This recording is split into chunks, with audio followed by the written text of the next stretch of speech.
Hey everyone, this is Asha again. I hope you've had a wonderful day. I'm going to be talking about the basics of tatting shuttles and how to start with a shuttle. There are some different kinds, so I'm going to show you how to wind the thread on these different kinds. These three are totally closed. They don't have a bobbin that comes off. Okay, so I'm going to do it on this red one. So you're gonna, if you can, and if it's not gonna work today, then I won't waste our time, but you can. Some of them will have a hole in the middle, and I would recommend putting your thread in there first, just to give it an extra sturdy stick there kind of thing. As you can see, you're gonna have to, you hear that clicking? You're gonna have to click it through there. All right. And this is the kind of shuttle that most likely you will find in your grandmother's or your great-grandmother's stash. If you ever inherit something from their stash, this is probably what it's going to look like. And you just keep doing that until it's full. You don't want to make it actually too full, but you just keep doing that. The more you can get on there, the less amount of time you're gonna have to spend going back and winding it on later when you're in the middle of a project. Okay, so that's how you get that one started. This one is very similar.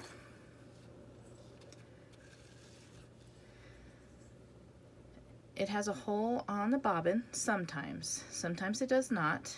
Hopefully it does, because that makes it easier to hold your thread. And what I do is I put it through, and then I wrap it back so that I can lock it in place when I'm winding. Okay, so do you see that? See how it's locking it in place? All right, so I'm winding over that little extra tab, and you just wind it as much as you want. Of course. And then it shakes the whole couch when you're doing it, you know. So you might put your baby to sleep if it's in your lap doing this, because it just vibrates like a little dryer machine. All right, so you wind as much as you want on there, preferably not too far out, because then it starts falling off and then it gets stuck in the shuttle. Okay, so I'm going to stop here just for time's sake.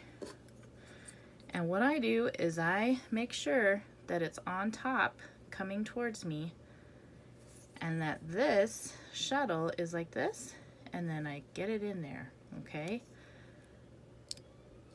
remember, the nice thing about a shuttle with a bobbin in it is that you can wind as many bobbins before your project or even during your project, and then just replace them as you go when you need a new one. Okay, so here we go. Ready? We're ready to start. So the first thing we're going to try out is I want you to wrap this around your finger like this. All right? And give yourself a little bit of room. Okay, I'm locking it. This one is over the shuttle string. Okay, so the end string, this little tail, is going over this shuttle string, and I've wrapped it around my hand. Okay, so I'm going to wrap it around the back of my hand, put the shuttle under, and then put the shuttle over. Oh. All right, and then do you see how that's kind of a loop? Okay, this shuttle string over here is going under through this loop that you've made. Don't let go with these fingers. Okay, now what you're gonna need to see is that this is riding along this string.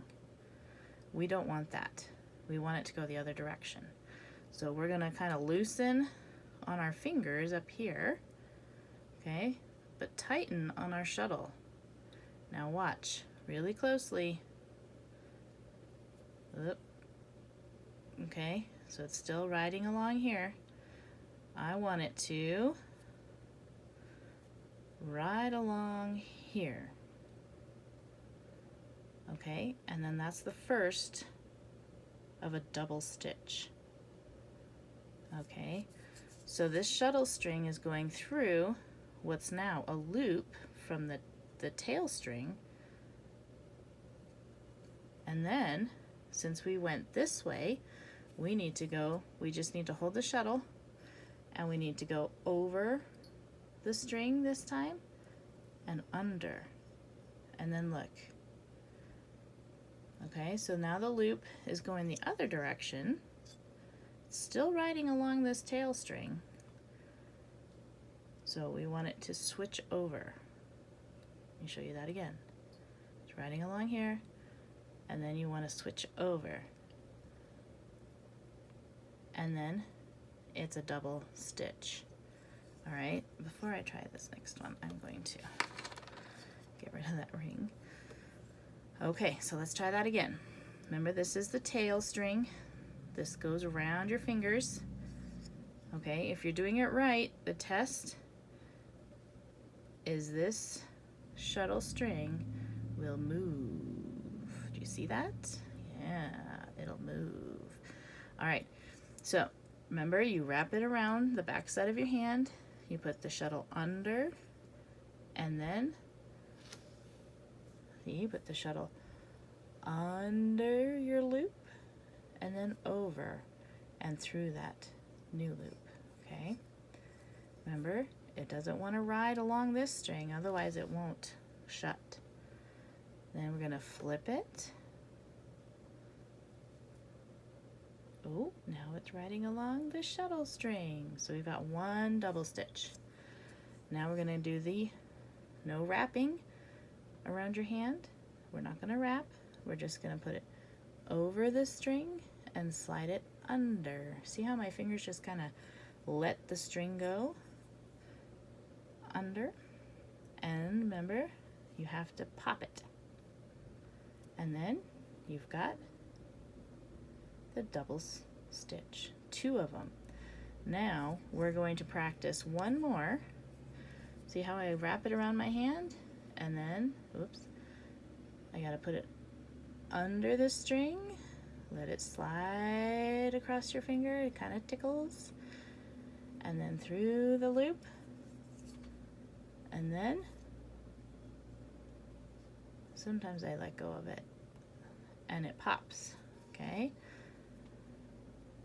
and it rides along, and you tighten it, not too tight because you don't want it to pop back, and then you go over the string this time, no wrapping around your hand, and under,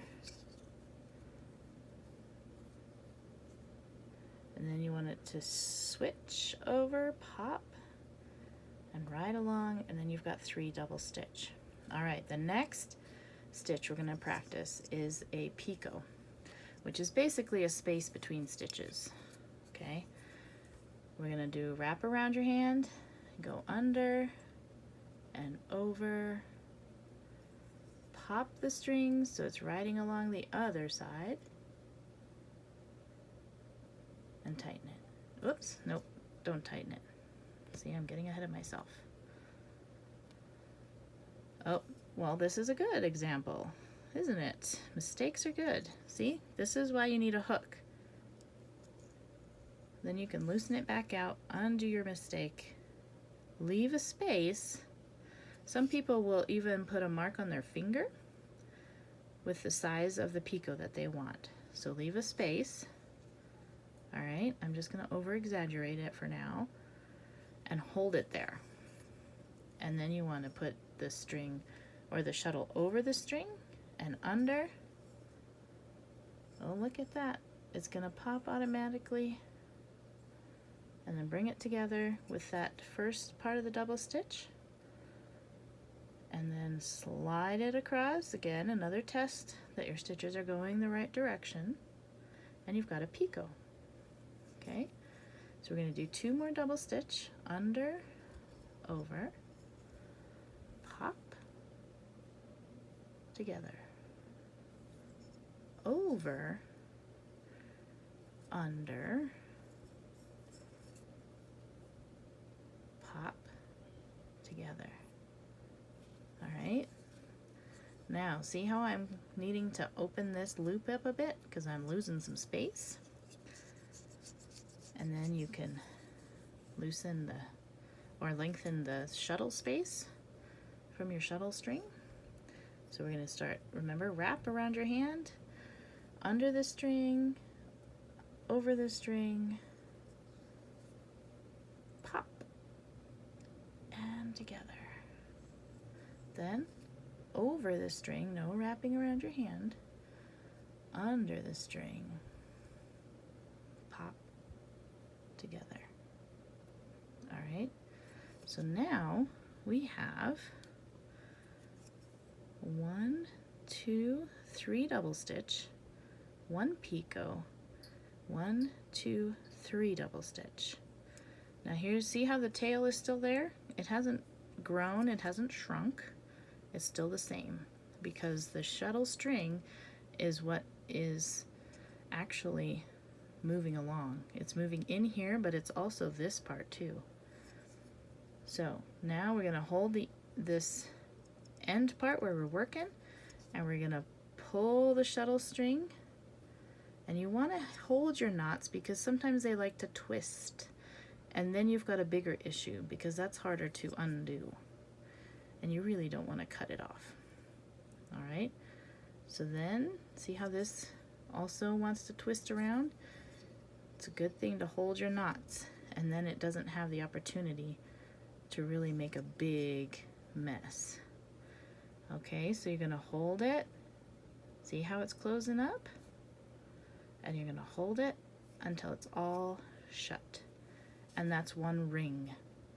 All right? I know it's kind of small, but that's 1 ring. And I want you to practice just doing that. So you leave some space, maybe, I don't know, half a finger full, and you wrap it around, and you start over. Okay? And then you watch my next video, and I will show you some more tips and tricks. All right, bye for now.